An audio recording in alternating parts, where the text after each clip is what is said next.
Tässä oli tää kaos siitä, eli kun oltiin ruuhkassa, niin maanjäristys oli. Tuo talo meinas katsoa meidän päälle, jos oltiin kohdalla. Siellä on lohkenut paloja, sieltä tippu tavaraa tuohon kadulle viereen. Oli niinku tuuria, että se ei kaatunut koko talo. Se oli aika rankka järjestys ilmeisesti. En mä tajunnut, kun voit pyritä, mutta siellä on murtunut seinä.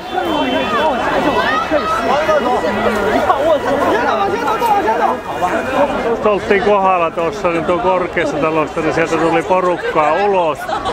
Hirmu vauhtiin juoksujalakkaa painavat ja kato autoikkunassa, niin rupesi paloja lentelemään taivasta pitkin pienelle kadulle.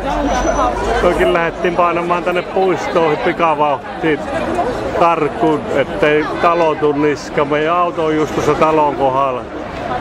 Sieltä ne vyöry porukka pellolle talosta juoksujalakkaa ihan huimasti. Tässä on vaara, että tulee vielä jälkeenjärjestys.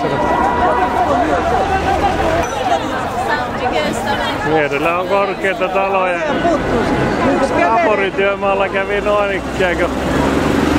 Katsotaan, että on jäänyt kun nosturin nuppi jäljelle. Sieltä on hävinnyt koko nostut, kurjen varret kaikki. Ei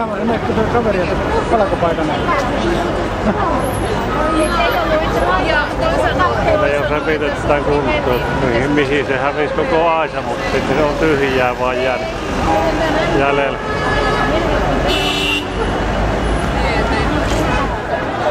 Taas nähdään miten milloin päästään ja minne.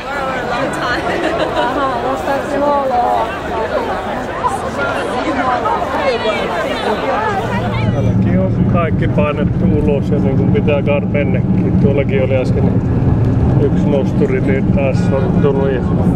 Ollaan täällä Xianin keskustassa nyt ja ihan omaa hotellissa. Niin kuin nähdään, pöydällä on pölyvä ja siivuksen huonoudesta.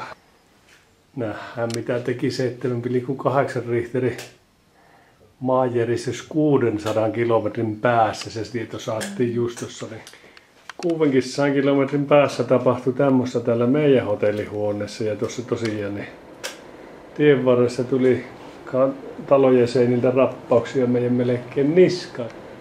Kyllähän tässä tällä hetkellä ajatukset on aika vähän mietityttää, että mitä sitä voi sattua, vaan sitten kun joskus sattuu, niin sattuu. Ei sitä koskaan tiedä, mitä elämä tullessa tuo.